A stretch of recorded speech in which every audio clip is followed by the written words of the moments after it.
Hello students, good afternoon. बच्चों आज हम लोग स्टार्ट करेंगे स्टीरियो केमिस्ट्री। और स्टीरियो केमिस्ट्री के अंदर जो भी सेक्शन आज का हुआ था उसको हम लोग कंप्लीट करते हैं।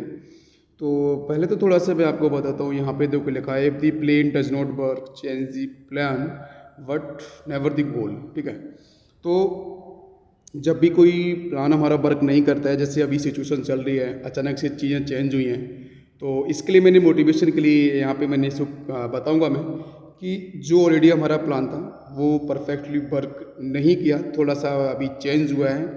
तो जो उसके रिस्पेक्ट में हमारा जो गोल है, जो हम जेई मेंस के लिए जाना चाह रहे हैं, जो हम एडवांस के लिए जाना चाह रहे हैं, जो हमारा ड्रीम है, उसको हम लोग चेंज करने वाले नहीं हैं। ठीक है, उसको हम सभी बच्चे ना, उसको मैं आपको सपोर्ट करने के लिए तैयार हूँ, रेडी हूँ। तो प्लान अपने जो गोल है उसको चेंज नहीं करना है, सिर्फ जो हमारा प्लान है ना उसको चेंज करना है। वो हम लोगों ने किया भी है और परफेक्टली हम लोग पढ़ेंगे, है ना, पॉजिटिव एटीट्यूड के साथ। राइट, तो हम लोग कंटिन्यू करते हैं स्टीरियो केमिस्ट्री को। यहाँ पे देखने वाले हैं कि एक्चुअली में स्टीरियो केमिस्ट्री है क्या।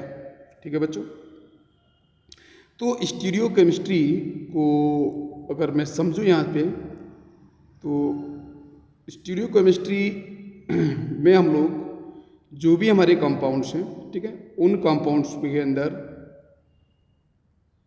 हम लोग देखेंगे कि जो भी हमारे कंपाउंड्स हैं वो स्पेस में किस तरीके से डिफाइन किए जाते हैं।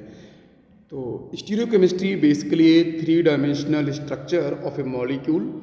जो भी हम मॉलिक्यूल्स पढ़ेंगे ऑर्गेनिक, और बेसिकली हम लोग जो बात कर रहे हैं बच्चों, वो ऑर्गेनिक कंपाउंड्स के बारे में हम लोग स्टडी करेंगे।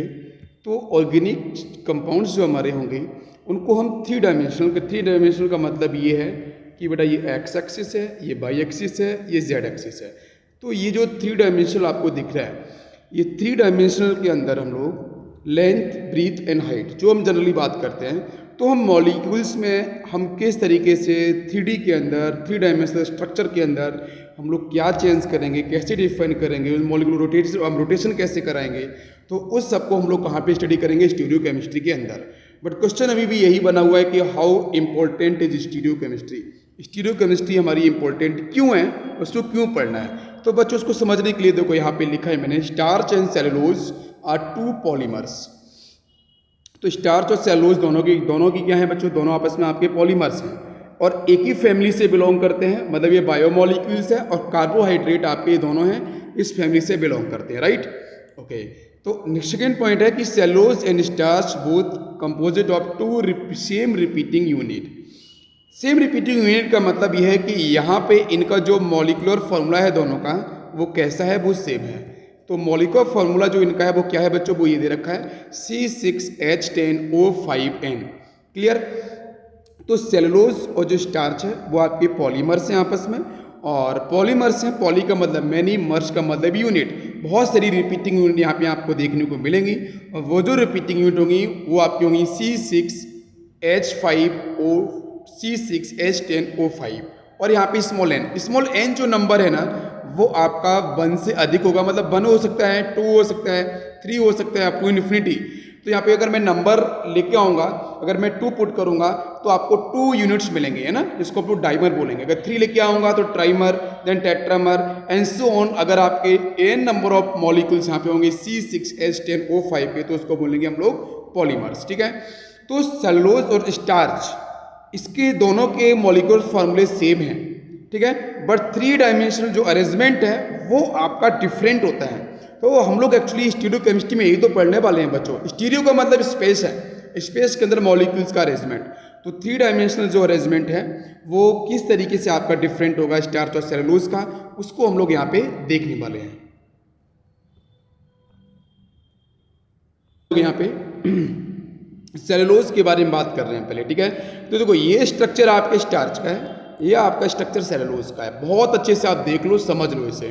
तो मैंने आपको पढ़ाया था जब पहले हमारी क्लास में ऑफलाइन सेशन चल रहा था, तो बच्चों एक्सियल एंड इक्वेटोरियल, प्लीज ध्यान देना, हम लोगों ने डिस्कस किया है पहले एक्सियल बॉन्ड एंड बच्चों इक्वेटोरियल। ठीक है, तो एक्सियल और जो इक्वेटोरियल जो बॉन्ड है, ठीक है, उनके साथ जो स्पेस में अरेंजमेंट है वो कैसे होता है और वो कैसे बनाए जाते हैं, तो मैंने बहुत अच्छे से बताया था।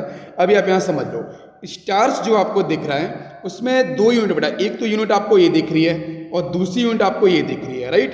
सेलुलोज की बात करें तो एक यूनिट आपकी यहाँ पे है और दूसरी यूनिट आपको ये दिख रही है।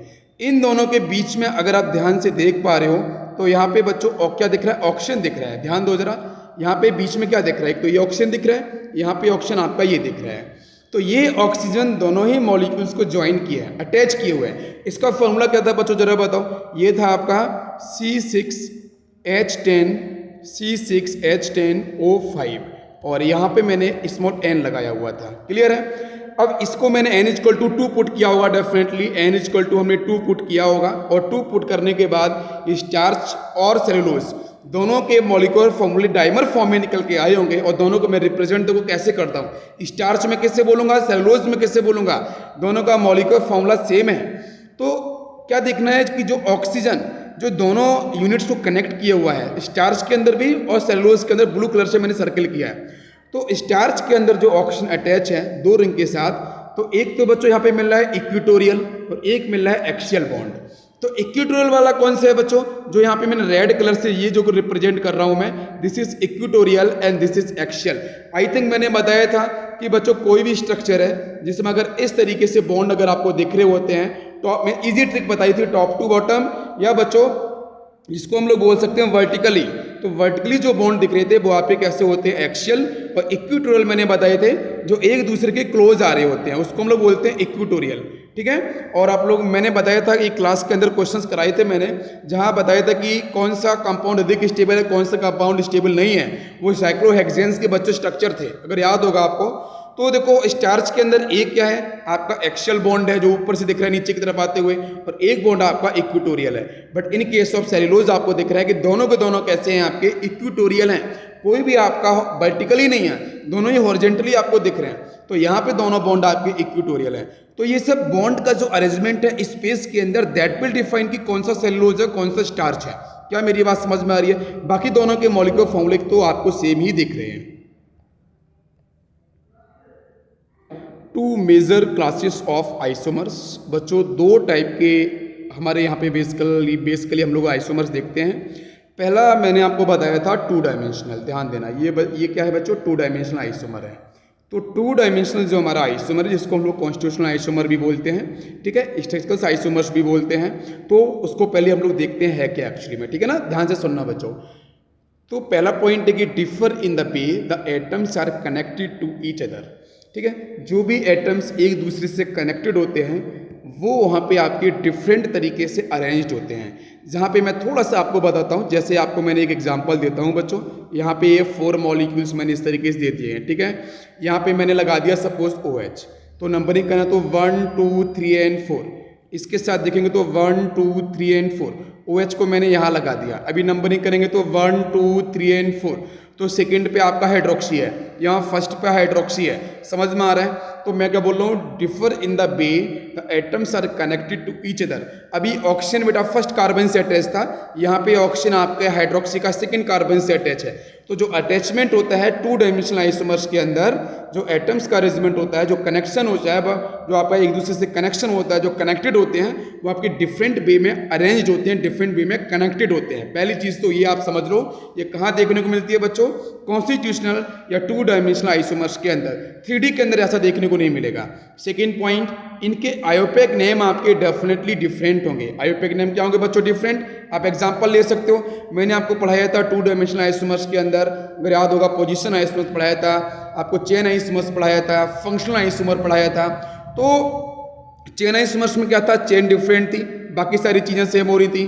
पोजीशन आइसोमर्स में पोजीशन डिफरेंट थी, आप पोजीशन आपकी डिफरेंट थी, जो भी ग्रुप आपके मल्टीपल बॉन्ड जो भी आपके टेस्ट थे, ठीक है, और बाकी सारी चीज़ें आपकी सेम थी। फंक्शनल आइसोमर्स के अंदर क्या था कि जैसे एल्कोहल के साथ मैंने बताया था ईथर आएगा, जैसे एल्डिहाइड के साथ कीटोन आएगा आपका, है ना।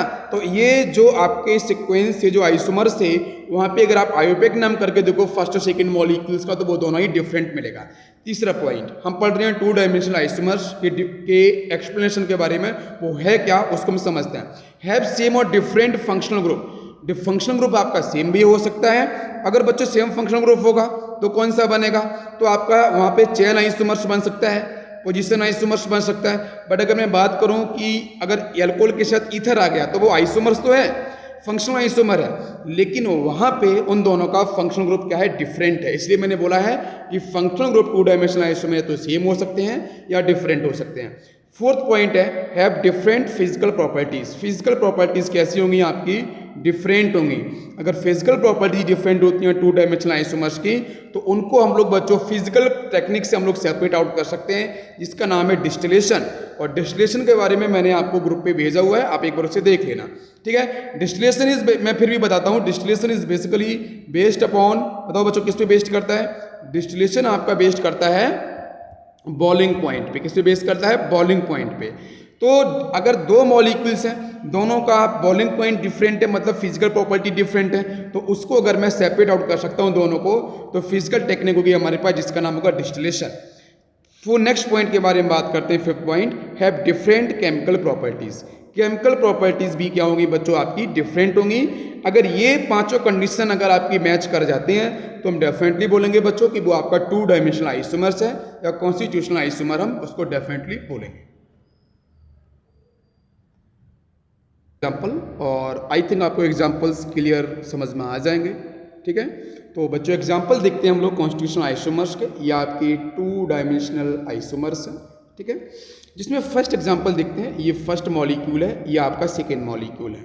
बच्चों जरा नंबरिंग करो, तो आईओपैक आपको बहुत अच्छे से आता है, नोमेनक्लेचर, राइट। यहाँ पे नंबरिंग ये 1 हो जाएगा, ये आपका 2 हो जाएगा, एंड 3, 4 एंड 5, ठीक है। यहाँ पे 2 पे एक मिथाइल है और 3 पे एक मिथाइल है।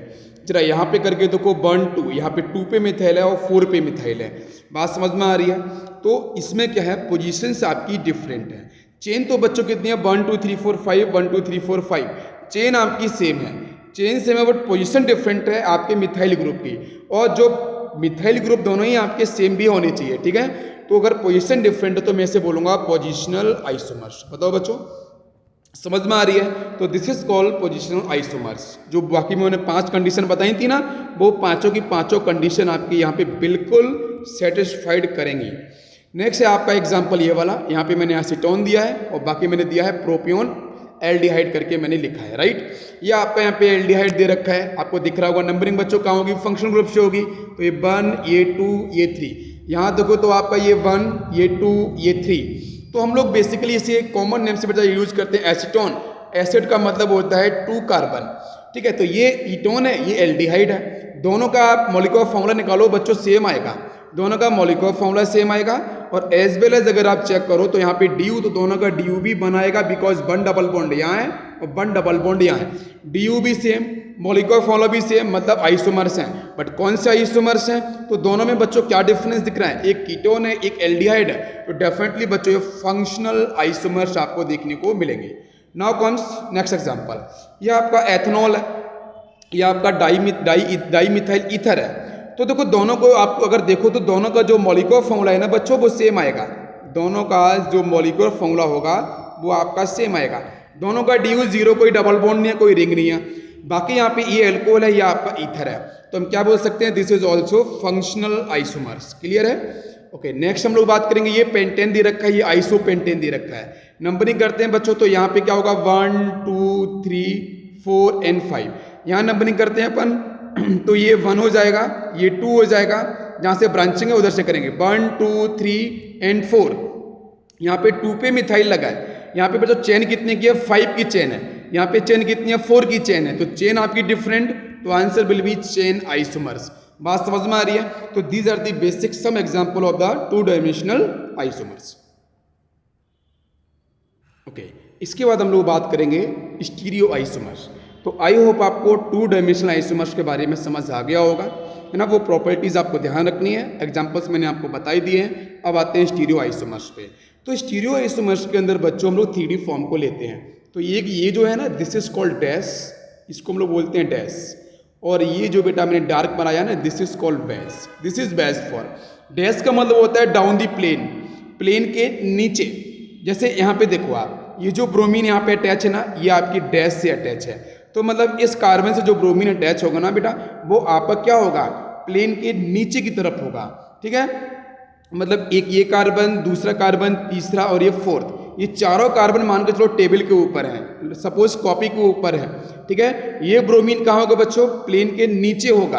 और यहाँ पे ये क्लोरीन लगा रखा है, ये क्लोरीन आपके प्लेन के ऊपर होगा। ये बात समझ में आ रही है? डैश ऑफ बेस का मतलब, तो हम देखते हैं स्टीरियो आइसोमर्स को समझते हैं। पहला point, differ only in the way atoms are oriented in space. अगर स्पेस में है तो बेटा इसे बोलते हैं स्टीरियोमर। स्टीरियो आइसोमर्स यहीं से आपका निकल के आता है।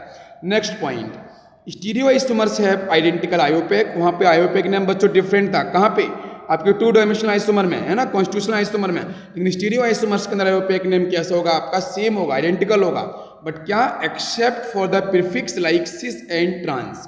जो सिस और ट्रांस ये नोमेनक्लेचर में आएगा स्टीरियो आइसोमर्स के, ज्योमेट्रिकल आइसोमर्स के, तो वहाँ पे सिस और ट्रांस आपके प्रीफिक्स में यूज करते हैं, इनको छोड़ के। बाकी यहाँ पे फिजिकल प्रॉपर्टीज भी क्या होती हैं बच्चों? आपकी लगभग सेम होती हैं। नेक्स्ट पॉइंट, हम बात कर रहे हैं स्टीरियो आइसोमर्स के बारे में। Because they differ only in 3 dimensional arrangement of atoms, stereomers always have the same functional group. तो फंक्शनल ग्रुप भी आपको सेम देखने को मिलेंगे। और यहाँ पे जो डिफरेंस होगा ना, वो 3 डायमेंशनल अरेंजमेंट किसका बेटा डिफरेंस होगा? कहाँ रोटेशन होगा? एटम्स के बीच में रोटेशन होगा। और वो रोटेशन हम कैसे कराएंगे उसको हम लोग नीचे स्टडी करने वाले हैं। क्लियर? तो यहाँ पे देखो, ये ब्रोमीन क्या है बच्चों? आपको बेस पे लगा के रखा है। ये क्लोरीन का है, ये भी बेस पे है। अगर ये ब्रोमीन बेस पे है तो बेस का मतलब बच्चों क्या है? प्लेन के ऊपर होगा। यहाँ ब्रोमीन प्लेन के ऊपर है, मतलब एक ये कार्बन, दूसरा, तीसरा और ये चौथा, ये चारों कार्बन प्लेन पे हैं। तो ये एक ब्रोमीन और क्लोरीन बच्चों क्या है? प्लेन के ऊपर की तरफ होंगे, ठीक है ना। अच्छा, बाकी यहाँ पे एक डैश फॉर्म भी होगी ना, वो डैश फॉर्म को भी मैं देखो क्लियर करता हूँ। डैश फॉर्म बच्चों यहाँ पे होगी इस तरीके से। अगर ये ब्रोमीन ये प्रेजेंट है तो यहाँ पे एक हाइड्रोजन होगा, वो आपके प्लेन के नीचे होगा। और ब्रोमीन लिखता हूँ, ये प्लेन के नीचे होगा, मतलब डाउन दी प्लेन होगा। और ये ब्रोमीन का होगा? प्लेन के ऊपर होगा, अप होगा। यहाँ पे देखो बेस पे क्लोरीन है ना, बेस पे क्लोरीन है, तो क्लोरीन कहाँ पे होगा? ऊपर होगा प्लेन के, ठीक है। इन चारों कार्बन के से ऊपर हो गए। चारों कार्बन बच्चों कहाँ है? प्लेन पे होंगे। और डैश पे यहाँ पे लगा हुआ एक हाइड्रोजन बैलेंसी सेटिस्फाइड करेगा 4, तो ये आपका होगा प्लेन के नीचे, डाउन दी प्लेन होगा। बात समझ में आ रही है? इसी तरीके से ये एग्जांपल है। ब्रोमीन बताओ बच्चों कहाँ पे होगा? डैश पे है। अगर डैश पे लगा के रखा है तो प्लेन के नीचे होगा, डाउन दी प्लेन। अब कौन सा प्लेन बच्चों? किसके रिस्पेक्ट में? 1 कार्बन, 2 कार्बन, 3 कार्बन, 4 कार्बन, इसके नीचे होगा। ये चारों कार्बन प्लेन के ऊपर होंगे, टेबल पे रखे होंगे। ये ब्रोमीन प्लेन के नीचे होगा। और यहाँ पे एक डार्क बना लो इस तरीके से, वो आपका क्या होगा बच्चों? वो होगा आपका बेस फॉर्म। और बेस फॉर्म में यहाँ पे आएगा हाइड्रोजन, और वो होगा प्लेन के ऊपर की तरफ, अप फॉर्म। ये क्लोरीन कहाँ पे है? ये आपका बेस पे है, तो बेस का मतलब क्या होगा बच्चों? प्लेन के ऊपर। और यहाँ पे डैश पे डेफिनेटली एक हाइड्रोजन, कुछ भी नहीं है तो बच्चों क्या होता है? हाइड्रोजन। तो हाइड्रोजन कहाँ होगा? प्लेन के नीचे होगा, डाउन होगा। और इसी तरीके से नेक्स्ट फॉर्म को बेटा हम समझेंगे यहाँ पे सिस आइसोमर्स और ट्रांस आइसोमर्स क्या है, ठीक है। तो देखते हैं सिस आइसोमर्स देखो है क्या। अगर यहाँ पे ये CH3 और ये CH3 दोनों बच्चों सेम साइड में लगे हैं, तो अगर सेम साइड में लगे हैं तो उसको बोलता हूँ मैं सिस आइसोमर्स। और अगर ये CH3 और यहाँ पे ये CH3 अपोजिट साइड में लगे हैं, 180 डिग्री पे लगे हैं, तो बच्चों में बिल्कुल देखो ये 90 डिग्री पे मिलेंगे इस तरीके से, 90 डिग्री है ना। तो मैं बोल सकता हूँ सिस फॉर्म में बच्चों क्या मिलता है? 90 डिग्री का अरेंजमेंट। और ट्रांसफॉर्म में मिलता है आपको 180 डिग्री पे ग्रुप आपके लगे रहते हैं, ठीक है। तो 90 डिग्री एंगल के बेस से बता रहा हूं मैं, ठीक है। यहाँ पे देखो आपको 180 डिग्री मिलेगा, दिस इज 180 डिग्री। और ये आपको यहाँ पे मिलेगा अरेंजमेंट लगभग 90 डिग्री के अराउंड आपको देखने को मिलेगा। तो सिस फॉर्म और जो ट्रांसफॉर्म है, दोनों में जरा देखो बच्चों, दोनों का मॉलिक्यूलर फॉर्मूला सेम होगा, बिल्कुल। दोनों का डिग्री ऑफ अनसैचुरेशन भी सेम होगा, आइसोमर्स हैं। बट स्पेस में जो अरेंजमेंट है बच्चों CH3 का, यहाँ देखो दोनों CH3 फर्स्ट में क्या है बच्चों? सेम साइड में। यहाँ पे CH3 अपोजिट साइड में है, 180 डिग्री पे है, तो इसको हम लोग ट्रांस बोलते हैं 180 वाले को। 90 वाले को हम क्या बोलेंगे? सिस आइसोमर्स। अच्छा, सिस का बॉइलिंग पॉइंट होता है 3.7 डिग्री सेल्सियस जो यहाँ पे लिखा है, और इसका बॉइलिंग पॉइंट आता है 0.9 डिग्री सेल्सियस। इसका डाइपोल मोमेंट देख लो बच्चों कितना है, डाइपोल मोमेंट आता है 0.33, ठीक है। और इसका डाइपोल मोमेंट आ रहा है 0। क्यों? क्योंकि आप यहाँ जरा समझो ध्यान से क्या हो रहा है। यहाँ पे जो CH3 है ना, ये वाला, ये sp3 आयोडाइज्ड है, ये वाला कार्बन भी sp3 आयोडाइज्ड है। बट ये कार्बन कैसा है? sp2 आयोडाइज्ड है। तो S परसेंटेज ज्यादा कहाँ है बच्चों? sp2 पे। इलेक्ट्रॉन डेंसिटी मूव करेगी आपकी कहाँ से, sp3 से sp2 की तरफ। और इसी सेम पैटर्न में आपका CH3 इधर देखो, तो यहाँ CH3 sp है और ये वाला कार्बन sp2 है, तो sp3 से sp2 की इलेक्ट्रॉन डेंसिटी का मूवमेंट होगा, मतलब सेम डायरेक्शन में हो रहा है। अगर सेम डायरेक्शन में इलेक्ट्रॉन्स का मूवमेंट होता है तो वहाँ पे आप देख सकते हो डाइपोल मूवमेंट की वैल्यू मिलेगी। और इसका मतलब ये जो सिस है ना, ये आपका पोलर मॉलिक्यूल होगा। But in case of trans में बताओ बच्चों क्या होगा, CH3 जो sp3 वाला है ये sp3 है और ये कार्बन आपका sp2 है, तो sp3 से sp2 की तरफ मूवमेंट होगा। यहाँ भी देखो sp3 से sp2 की तरफ मूवमेंट होगा because of electronegativity value, because of s percentage sp2 पे अधिक होगा। तो जिसकी वजह से देखो यहाँ पे अपोजिट साइड मूवमेंट है, यहाँ पे इलेक्ट्रॉन्स का मूवमेंट बच्चों कैसा होगा, अपोजिट साइड में, जो आपस में कैंसिल आउट करेगा तो डाइपोल मूवमेंट यहाँ पे 0 होगा। तो मैं बोल सकता हूँ ट्रांसफॉर्म बच्चों यहाँ पे कैसा है, नॉन पोलर। नॉन पोलर का मतलब डाइपोल मूवमेंट कितना, 0। और जहाँ डाइपोल मूवमेंट कुछ निकल के आता है तो मैं बोल सकता हूँ वहाँ पे आपको पोलरिटी देखने को मिलेगी। तो आपको समझ में आ गया होगा डैश बेस का मतलब क्या है ना। सिस और ट्रांस आइसोमर्स को हम कैसे समझते हैं, डाइपोल मूवमेंट कहाँ पे आपको निकलता है, कहाँ पे क्रॉस हो रहा है, ठीक है। 90 डिग्री एंगल 180 डिग्री एंगल के बारे में समझ में आ गया। बाकी स्टीरियो आइसोमर्स की जो प्रॉपर्टीज हैं तीनों, ये तीनों प्रॉपर्टीज भी मैंने आपको यहाँ पे क्लियर कर दी। ओके, अब बच्चों हम लोग यहाँ पे देखने वाले हैं एग्जाम्पल आपके सामने मैंने कुछ लिख के रखे हैं। आपको पहचानना है कि कॉन्स्टिट्यूशनल आइसोमर्स और स्टीरियो आइसोमर्स कौन कौन से हैं, ठीक है। तो ये आपको दिख ही रहा है प्रॉपर, ये कौन सा बचा, कॉन्स्टिट्यूशनल होगा। आप नंबरिंग कर दो यहाँ से 1 2 3 4 5, यहाँ करोगे तो 1 2 3 4 5 है ना। तो आपका यहाँ पे 2 और 4 पे आपको दिख रहा है मिथाइल, यहाँ पे आपके 2 और 3 पे दिख रहा है। तो दिस इज कॉन्स्टिट्यूशनल आइसोमर्स, आपको पहचानना है। नेक्स्ट में देखो ये ईथर है, this is cyclic ether, this is cyclic ether. ये आपका यहाँ पे अल्कोहल दे रखा है, तो बताओ जरा क्या होगा। तो ये भी आपका कॉन्स्टिट्यूशनल आइसोमर ही आपको देखने को मिलेगा, ठीक है। अच्छा, तीसरा वाला देखो थर्ड में देखो एक डैश पे है, एक बेस पे है, ठीक है। यहाँ देखो ये भी डैश पे है, बेस पे है, तो दोनों जगह में क्या दिख रहा है आपको पोजीशन। यहाँ पे देखो 1 ये होगा, ये 2 होगा, ये 3, ये 4, ये देखो ये 1 2 3 एंड 4। यहाँ पे 1, 1 पे होगा ग्रुप, यहाँ पे 1, 2 पे होगा, और एक आपके प्लेन के नीचे है हाइड्रोजन या मिथाइल जो भी है, एक आपके प्लेन के ऊपर है। तो दोनों में से बिल्कुल सेम दिख रहा है बट पोजीशन अलग दिख रही है। तो these are the constitutional 2 dimensional isomer. Next case में क्या है, यहाँ पे देखो ये आपके क्या है बेटा, ये आपके बेस पे है, ये आपके डैश पे है, ये दोनों आपके क्या पे हैं, बेस पे हैं। तो देख सकते हो एक यहाँ पे बेस में है, डैश में है, यहाँ पे दोनों बेस में है। तो मतलब ये वाला और ये वाला दोनों देखो क्या होंगे, प्लेन के ऊपर होंगे। यहाँ पे एक प्लेन के ये नीचे होगा, ये प्लेन के ऊपर होगा। तो मतलब यहाँ से मिल गया आपको स्टीरियो आइसोमर्स। आइसोमर्स का जो क्लासिफिकेशन है ना, वो क्लासिफिकेशन किस तरीके से होता है और क्या होता है देखते हैं हम लोग। तो बच्चों यहाँ पे पहला जो आपका क्लासिफिकेशन है जिसको हम बोलते हैं कन्फिगरेशनल आइसोमर, और सेकंड आपका है कन्फॉर्मेशनल आइसोमर। कन्फिगरेशनल आइसोमर को बच्चों हम बोलते हैं नॉन इंटर कन्वर्टेबल एंड आयोलाइजेबल, ठीक है। ये इंटर कन्वर्टेबल नहीं होते हैं, ठीक है, एक से दूसरे फेज में चेंज नहीं होंगे।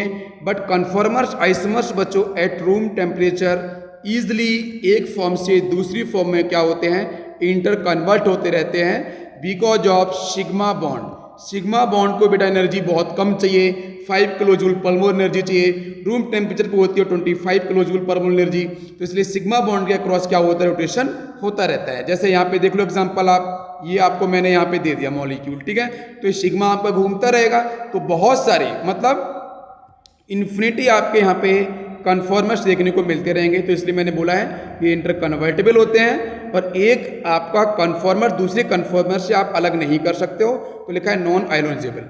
अच्छा, यहाँ पे आप ये आयोनाइजेबल है मतलब अलग कर सकते हो, और इंटर कन्वर्टेबल आपके नहीं होते हैं। इसका एग्जाम्पल क्या कन्फिगरेशनल का, एनेंशियोमर्स।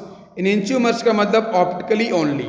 ऑप्टिकली ओनली का मतलब क्या है कि जो बच्चों plane polarise light, PPL light, plane polarise light क्या होती है मैं बताऊंगा आपको। ऑर्डिनरी लाइट से हम कैसे बनाते हैं, प्लेन पोलराइज लाइट को जो रोटेट करते हैं, या तो बच्चों क्लॉकवाइज या फिर आपका एंटी क्लॉकवाइज, तो उसको हम बोलते हैं बेटा ऑप्टिकली कंपाउंड या ऑप्टिकली एक्टिव कंपाउंड।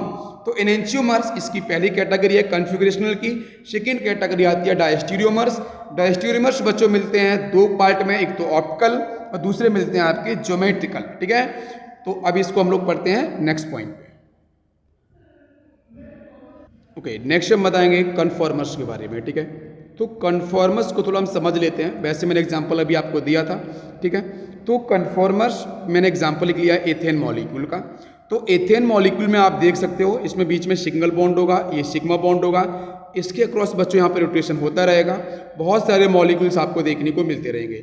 जैसे यहाँ पे मैंने देखो एग्जांपल लिया है, ठीक है। ये एनिमल आपको मैंने डॉग बना के दिया है, आप इसे समझ सकते हो, ठीक है। इसकी देखो पूंछ यहाँ पे है, टेल, ठीक है। ये देखो परफेक्टली स्टेबल आपको दिख रहा है। अच्छा, इसके सामने देखो ये अनस्टेबल है, क्यों? क्योंकि यहाँ पे इसका जो अरेंजमेंट है ना बहुत परफेक्टली नहीं है। तो ऊपर देखो डिफरेंट कन्फॉर्मर्स आपको मिल रहे हैं। नीचे जरा ध्यान से देखो, इसकी पूंछ मैंने यहाँ लगा दिया है और इसका पैर मैंने निकाल के देखो इधर लगा दिया है। ऐसा करना नहीं है, सिर्फ समझ लो एग्जाम्पल की तरीके से। तो आप देख सकते हो ये भी क्या है, ये भी डिफरेंट कॉन्फ़िगरेशन। ऊपर वाला क्या है, डिफरेंट कन्फॉर्मेशंस हैं ना। लेकिन वहाँ पे मैंने कोई चीज़ ऐसा नहीं है कि उधर से उधर मैंने चेंज कर दिया। जो जहाँ पे लगा है वो वहीं पे लगा है। देखो पूंछ वहीं पे है आपके, उसके जो पैर हैं वो भी वहीं पे लगे हैं डॉग के, ठीक है। मैंने किसी को वहाँ से निकाल के कहीं और नहीं लगाया। तो वो रहेंगे आप पे कन्फॉर्मेशंस। और कॉन्फ़िगरेशन में क्या होगा, आप स्ट्रक्चर ही बदल दोगे। आप पूंछ देखो जहाँ पे लगी है वहाँ पे मैंने क्या इसके पैर को लगा दिया, तो दिस इज कॉल्ड कॉन्फ़िगरेशन, मतलब स्ट्रक्चर में चेंज करना, ठीक है। आपको जो ग्रुप लगा है उन ग्रुप को निकाल के किसी और पोजीशन पे लगा देना, वो बच्चों कॉन्फ़िगरेशन में चेंज करना होता है। उसको बोलते हैं डिफरेंट कॉन्फ़िगरेशन। और डिफरेंट कन्फॉर्मेशंस क्या होते हैं, उसमें किसी को चेंज नहीं करना है, किसी को निकालना नहीं है, बट उनमें जो आपका शेप है वो आपका बदल जाता है। जैसे यहाँ पे देखो ये स्टेबल है, या आपका अनस्टेबल है। तो कन्फॉर्मेशन और कॉन्फ़िगरेशन के अंदर डिफरेंस आपको दिख गया होगा। ओके, नेक्स्ट हम बात करेंगे कन्फॉर्मेशंस, और उसको हम थोड़ा समझते हैं डेफिनेशन की हेल्प से कन्फिगरेशन को भी। तो कन्फॉर्मेशंस आपके हैं क्या एक्चुअली में, ठीक है। तो conformations the structures that can be interconverted simply by rotation about single bond are called conformations of the same molecule, ठीक है। सिंगल बॉन्ड के अराउंड आपका जो रोटेशन जो मैंने येलो कलर से किया है, स्ट्रिप किया, उसको ध्यान रखना है, ठीक है। और मॉलिक्यूल आपका सेम होगा, लेकिन structure that can be interconverted only by breaking one or more bond. Bond को तोड़ना है और फिर दूसरी जगह लगाना है। हैव डिफरेंट कन्फिगरेशन, ठीक है, एंड और स्टीरियो आइसोमर्स। तो वो आपके स्टीरियो आइसोमर्स होंगे। तो जैसे अगर यहाँ पे एग्जांपल समझो, यहाँ बीच में देखो बच्चों, इधर देखो CH3 है, यहाँ पे हाइड्रोजन है, ये CH3 यहाँ पे हाइड्रोजन है, दोनों CH3 सेम साइड में। आप क्या बोलोगे सर, यहाँ पे आपका आंसर हो जाएगा क्या, सिस, ठीक है। दोनों 90 डिग्री पे दिख रहे हैं CH3। अच्छा, अगर मैं कैसे रोटेट करा सकता हूँ बच्चों डबल बॉन्ड के अक्रॉस? नहीं, हम डबल बॉन्ड के अक्रॉस रोटेशन नहीं करा सकते हैं, क्योंकि डबल बॉन्ड में आपका जो कार्बन, सिंगल बॉन्ड कार्बन, यहाँ से जो डबल बॉन्ड बच्चों बनता है साइड वाइज ओवरलैपिंग से, तो ये तो आपका ब्रेक कर जाएगा। अगर मैं मॉलिक्यूल्स को इधर से रोटेट कराऊंगा तो ये पाई ब्रेक कर जाएंगे, पाई ब्रेक कर जाएंगे। तो फिर आप बोल सकते हो यहाँ पे हम कभी भी कन्फॉर्मर्स या कन्फॉर्मेशन आइसोमर्स हम लोग क्रिएट नहीं कर सकते हैं, कोई रोटेशन ही नहीं हो पाएगा, नॉट पॉसिबल। तो this is called restricted rotation system. तो this is called restricted rotation system. हम लोग यहाँ पे कभी भी कन्फॉर्मेशंस नहीं बना सकते हैं because of restricted rotation system, because of pi bond. तो बच्चों हम क्या बनाएंगे, कन्फिगरेशन। तो हम क्या करेंगे, ये CH3 और H दिख रहा है, ये CH3H के अंदर हम लोग क्या करेंगे, इसके अक्रॉस H को मैं यहाँ लेके आऊँगा, CH3 को मैं ऊपर लेके जाऊँगा, तो फिर यहाँ से मॉलिक्यूल देखो नहीं बन सकते हैं। तो इसको हम लोग बोलते हैं कन्फिगरेशनल आइसोमर। तो देखो यहाँ से आपका ये फॉर्म क्या है बच्चों, सिस फॉर्म है, दोनों CH3 सेम साइड में। यहाँ पे CH3 क्या है, अपोजिट साइड में हो गए हैं, मतलब ये CH3 इसने ऊपर भेज दिया, ये वाला हाइड्रोजन नीचे लेके आई। तो यहाँ से आपको ये बन गया है ट्रांसफॉर्म, बिकॉज यहाँ पे एंगल कितना है 180 डिग्री, यहाँ पे एंगल कितना होगा CH3 भी 90 डिग्री। तो ये ट्रांस है, इस चीज है। तो these are the stereo isomers, या फिर हम लोग बोल सकते हैं कन्फिगरेशनल आइसोमर्स। आइसोमर्स की तरफ, तो पहला केस है आपका ज्योमेट्रिकल आइसोमर्स। ज्योमेट्रिकल आइसोमर्स में these isomers result from restricted rotation, ठीक है। Restricted rotation can be caused by either a cyclic structure या बच्चों डबल बॉन्ड, ठीक है। वहीं से आपको मिल सकता है रिस्ट्रिक्टेड रोटेशन। भाई साइक्लिक स्ट्रक्चर से बड़ा कैसे मिलेगा, जैसे रिंग है, देख लो आपका ये रिंग है, या फिर 3 कार्बन का रिंग बना लो, ठीक है। तो 3 कार्बन का जो रिंग है ना, इसका जो मॉलिक्यूलर फॉर्मूला होगा ना बच्चों, वो आपके एल्कीन से मैच करेगा। किससे मैच करेगा, एल्कीन से। तो इसका मतलब जो आपके रिंग है वो भी आपके रिस्ट्रिक्टेड रोटेशन सिस्टम के अंदर ही आते हैं, ध्यान देना आपको, ठीक है। चाहे वो साइक्लोएल्केन हो चाहे साइक्लोएल्कीन हो। तो यहाँ पे देखो बनाए, देखो ये बीच में देखो क्या बन रहा है, साइड बाय ओवरलैपिंग से पाई बन रहा है, यहाँ भी पाई बन रहा है, यहाँ पे लिखा है पाई बॉन्ड इज ब्रेक, अगर पाई बॉन्ड ब्रेक कर जाएगा तो देखो बच्चों मॉलिक्यूल कुछ ऐसा बन जाएगा, दिस इज अनस्टेबल मॉलिक्यूल, ठीक है। अच्छा, अगर फिर से मैं पाई बॉन्ड बनाऊंगा देखो तो पाई बॉन्ड आपका ये बन गया, ये आपका स्टेबल मॉलिक्यूल है। बट रोटेशन बच्चों हम क्या करेंगे, CH3 और H के साथ ही रोटेशन करने वाले हैं। इस CH3 को मैं यहाँ लेके आऊँगा, इस H को मैं यहाँ लेके जाऊँगा, बस और कुछ भी नहीं। तो यहाँ से आपको देखने को क्या मिलेगा, यहाँ से मिलेगा आपको ज्योमेट्रिकल आइसोमर्स। ये कौन सा फॉर्म बच्चों, दोनों CH3 ऊपर साइड में दिख रहे हैं, ये आपका सिस फॉर्म है। यहाँ CH3 अपोजिट में है तो आपका ये ट्रांस बन गया है। ओके, तो यहाँ पे हम लोग कुछ एग्जांपल्स देखते हैं, ठीक है। तो जैसे मैंने बताया था कि इंडिविजुअली जो कार्बन एटम डबल बॉन्ड से अटैच है, इस कार्बन पे जो अटैच ग्रुप होंगे वो दोनों डिफरेंट होने चाहिए, ठीक है, दोनों साइड में। तो वहाँ पे ज्योमेट्रिकल आइसोमर मिलेगा। पहले मॉलिक्यूल में देखते हैं हम लोग क्या है, ये CH3 सेम आ गया ना, यहाँ पे आंसर नहीं बनेगा। नेक्स्ट मॉलिक्यूल इसमें देखते हैं, ऊपर ए है, यहाँ पे बी है, दोनों डिफरेंट है, यहाँ भी डिफरेंट है, बिल्कुल मिलेगा आंसर। यहाँ देखो, यहाँ से ए और बी है, यहाँ से ई और एफ है, बिल्कुल आंसर बनेगा। यहाँ पे हाइड्रोजन CH3 है, बिल्कुल मिल सकता है, लेकिन ये CH3 है तो ये फिर यहाँ से आंसर नहीं बनेगा ज्योमेट्रिकल। यहाँ से ए और बी है, यहाँ पे ए और बी दोनों डिफरेंट है, बिल्कुल आंसर मिलेगा। यहाँ पे आप देखो, यहाँ से ए और बी है, यहाँ से ई और एफ है, ये भी ज्योमेट्रिकल आइसोमर्स आपको देंगे। फिनिश करते हैं। नेक्स्ट लेक्चर हम लोग जब पढ़ेंगे नेक्स्ट, तो उसके ऊपर हम लेक्चर आपको जरूर बनाएंगे, ठीक है। इसको देखना ध्यान से। Thank you, thanks for watching.